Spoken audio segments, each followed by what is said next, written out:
Hello chaps, here we are in Warsaw, Nowy Świat, which I think is completely the wrong pronunciation, but there you go. Walking down the streets, discussing how do you know it's over? How do you know if the relationship that you are in with this woman, or the situationship, or whatever you want to call it, how do you know if it's over or not? Well, I suppose firstly we have to divide the subject into two parts, because broadly speaking, well, I guess there's mutual kind of situations when you both know it's over, but broadly speaking, it's either going to be you're getting fed up with it and you're pulling away, or she's getting fed up with it and she's pulling away. In either case, you need to kind of decide, right, is this over? Is it time to pull the plug? And how do you know that? Okay, so let's go through both of them in turn. What should we start with? Shall we start with if you are pulling away, if you are losing interest? Okay, so how do you know if it's over? Well, I would say from my many years of experience in this area, I would say that if you're thinking about it, if you're thinking now and you're watching this and you're thinking, okay, is this situation over or is it not over? It probably is over. And the reason I say that is because all of us have a tendency to cling on to things for far too long. And certainly in my case, there are relationships that I've been in that have gone on really for far too long, because it's sunk cost fallacy, really, because you've obviously had feelings for this person, you've been with her, there's obviously things you like about her, you're still getting something from being with her. It's unusual, it does happen, but it's unusual unless they're a complete psycho that you're with somebody and you're getting nothing from being with them. Usually you're still getting something, it's just that you're not getting everything that you want. So it might be that you're with a woman and you really like her, you guys really get on very well, but it's almost more of a friendship, it's almost like for you that sexual side of things kind of isn't quite there. So then you're in a situation of like, well, she's great, I really enjoy spending time with her, I enjoy being with her, but it's not really, the spark isn't there in the way that I want it to be there. So you've got that situation. Alternatively, you could have the opposite. You could have the opposite, whereby you're with her and it's a sort of sexually the energy is there, but she's you just don't get on very well, or you're not very compatible in other ways. Okay, it's probably more commonly it's going to be the first way around, where basically you really like her, you guys are really comfortable together, the snuggling and the Netflix watching is great, but the sexual side of things is taking a dive. Unfortunately, what we all tend to do is we all tend to keep these things going far longer than we should. And the reason we do that, as I say, there's some cost fallacy, because it's sort of like, well, I spent 2 years with her, so should I throw it all away now? There's that kind of feeling. And there's also, I think for guys in particular, maybe women as well, there's also that sense of, okay, well, if I call time on this and I start seeing her, what other options are there out there for me? Are there any other options out there? Maybe this is it, and she will be the last naked woman I will ever see, and then I'll be doomed to a life of eternal celibacy. So you've got that kind of narrative going through your head as well, which is of course born out of scarcity. It's of course born out of scarcity. So, but we've got to remember that life is very short, and this is something that we always bang on about in videos. I could be dead by the end of this video. I could probably get stabbed by a passerby who thinks I'm an idiot for talking to a camera, for example. So life is very short, And really, if you're feeling like that, if you're feeling like, oh, something's not quite working here, it's just I like her, but and all of that, you can waste. It's easy. It's really easy. You can waste like 6 months in that state, a year, 2 years. You know, you can be in that state, and inevitably, what happens in the end is that some sort of a crisis point will get reached, right? Some kind of a crisis point will get reached. And you'll end up breaking up anyway. But except that you've just wasted all of that time. And you've not only wasted your time, because you could have been out experiencing other things, meeting new people and stuff, but really you're wasting her time as well. Somebody commented on one of my other videos the other day, and they said they were talking about a book about war. I forget the title or the author, in fact, but the point that he was making was, he said the author said, total war is the only way to go in a military situation, because it's quicker, as unpleasant and as horrible as it is, it gets the objectives met, and the thing doesn't drag on for longer than it necessarily needs to. Okay, I'm trying to say this sensitively, but you know what I'm saying. So it's kind of the same if you're in that umming and ahhing situation with the person you're dating. As unpleasant, and this is of course the other reason why we don't break up, because it's difficult to break up with people, and we feel bad, and we don't want to hurt them, and we don't want to see them cry, and all of those things. And probably we're worried about how we're going to feel as well. But you've got to try and rip the Band-Aid off, you know? You've just got to try and rip that Band-Aid off, as hard as it is, as difficult as it is. Because otherwise you're not being fair on them, you're not being fair on yourself.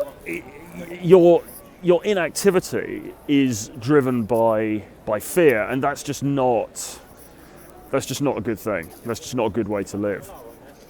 So how do you know it's over? Well, as I say, if you're asking the question, then why are you asking that question, right? You know, that probably is a sign. And then you've got to think, realistically, if I fast forwarded 10 years time, would I want to be with this person? You know, could I see myself being, you know, married to this person, or settled down, or, you know, having kids, or whatever it is. So you've got to look at those things. Anyway, so that's it from the perspective of you. What about the other way around? Okay, what about the other way around, when you feel like she is pulling away, when you feel like, you know, and again, often what happens in these situations is that the woman is not going to be direct with you about this. I mean, yeah, sure, sometimes they are. They just say, you know, sorry, it's over, bang, that's it, you're dumped. But what will quite often happen is that she will imperceptibly start to pull away, and you will feel that, but she doesn't want to say the words. She doesn't want to have the conversation. She doesn't want to tell you. Okay, for the same reasons, right? Because this stuff cuts both ways. Like for her, most of us are quite conflict avoidant, so she probably doesn't want to have that awkward conversation with you. She doesn't want to hurt you. She doesn't want to make you feel bad. She doesn't want to feel like a bad person herself, etc., etc., etc., all that kind of stuff. But you can tell that you get that sense that she is pulling away. Okay, so how do you know when it's over? How do you know when to pull the plug? Well, gut feeling, right, is really key here. Gut feeling is so key with this stuff. And again, we tend to ignore it, okay? We tend to ignore our gut feeling about these things. Because, bloody hell, I'm trying to cross this road. We tend to ignore our gut feeling about these things because again, we don't want to admit to ourselves. We don't want to have that candid conversation with ourselves. We live in denial because the truth, or what we suspect the truth might be, is too painful. And so we seek to avoid it by telling ourselves a fairy story, or by pretending, papering over the cracks and pretending everything is still okay. Going to get run over here. Gut feeling is very important. Okay, you need to listen to your gut, and I suppose it only really comes through experience and through time and through abundance, really, and getting that confidence that you are going to be able to meet somebody else.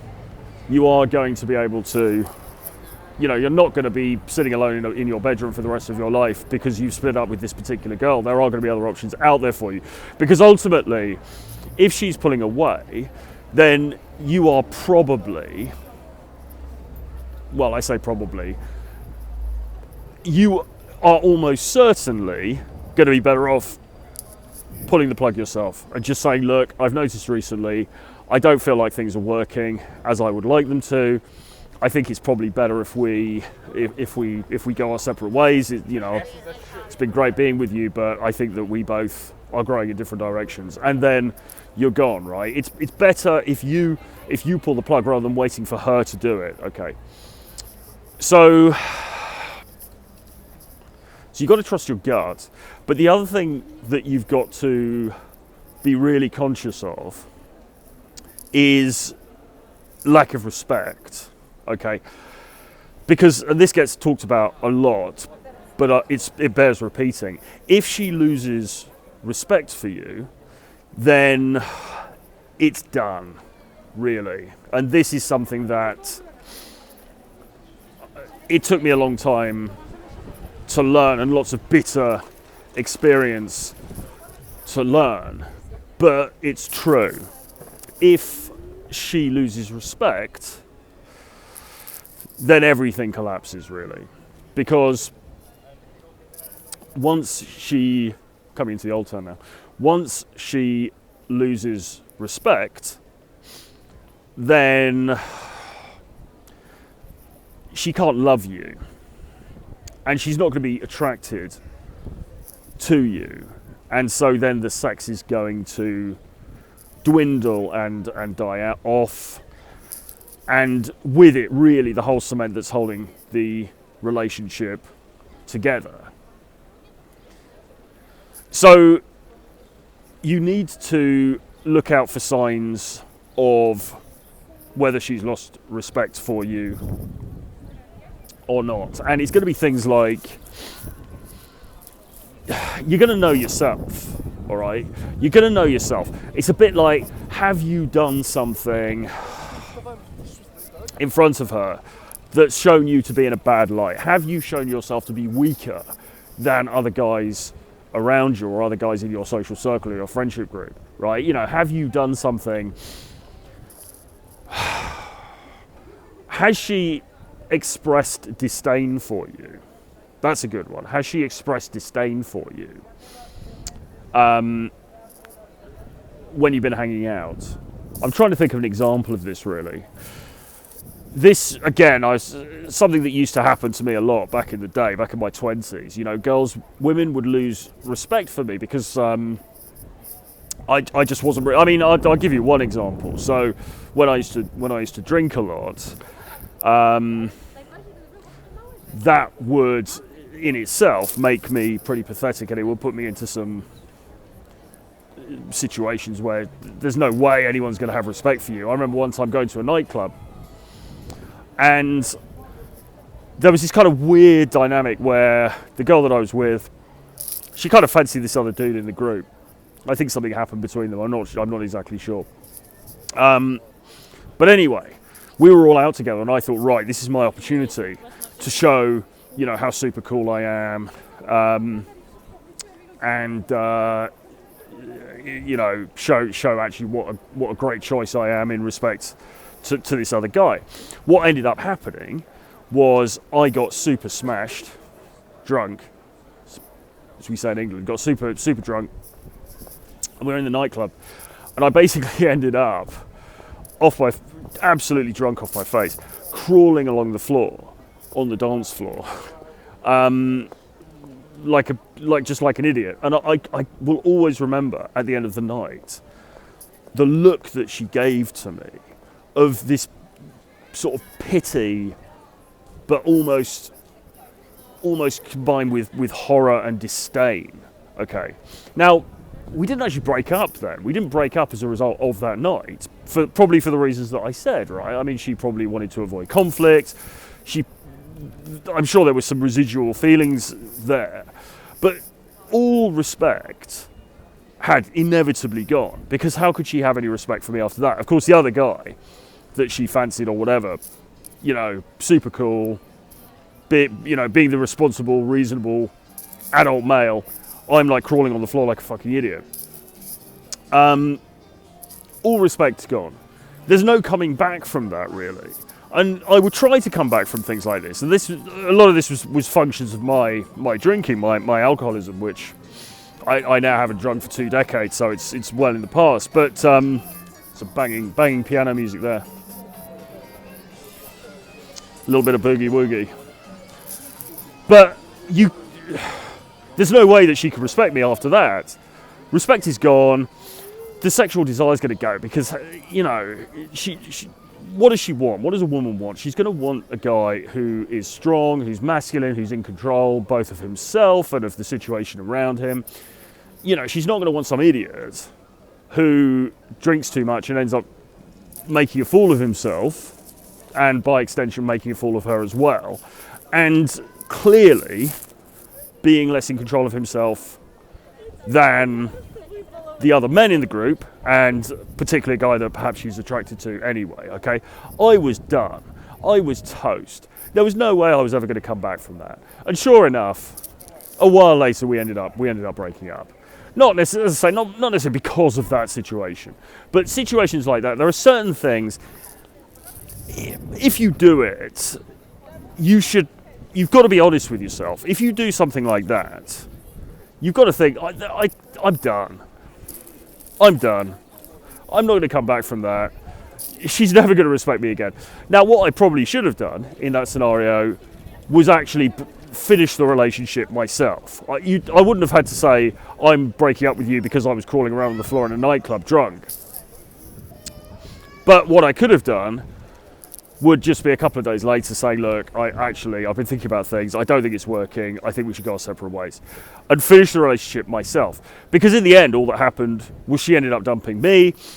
I was incredibly hurt. It took me a long time to get over that and everything else. And more time was wasted, right?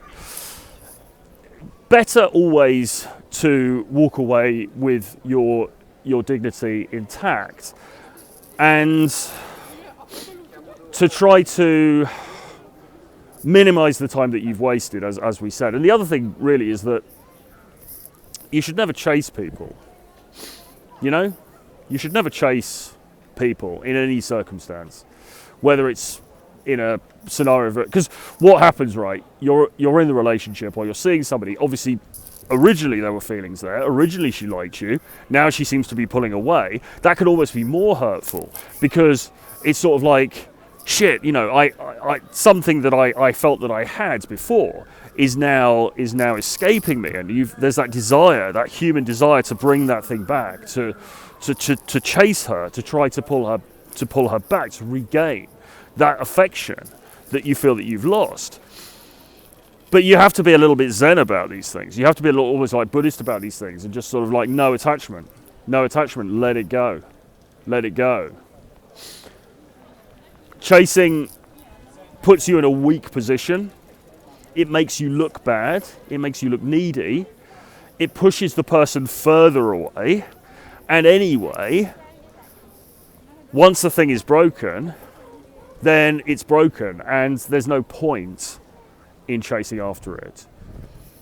Acceptance, gentlemen, is key. Okay, almost that Zen, like, as I say, Buddhist acceptance, right? There is no permanence in life. Attachments are at the root of most of our pain. If you can let go of attachments, then theoretically you would live a life of serenity and a life devoid of pain, okay?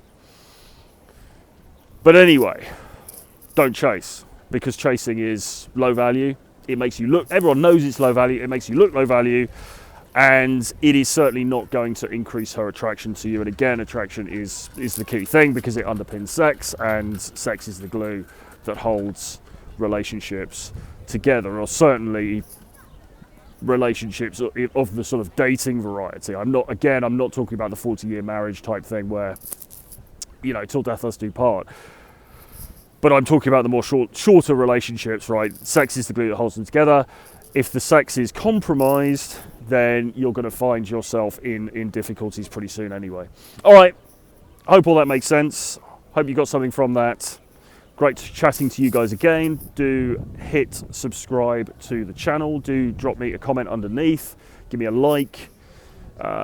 Give me some, if you've got suggestions for other topics you want me to discuss, then put them in the box below, comments box below. Get on my free email list, link below, and grab my collection of 11 books about all this stuff, about dating, the dating marketplace, my experiences, the pitfalls, the joys, the ecstasy and the agonies. It's called Renegade Dating Blueprint. Link is below. I'll see you guys again very soon. Bye-bye.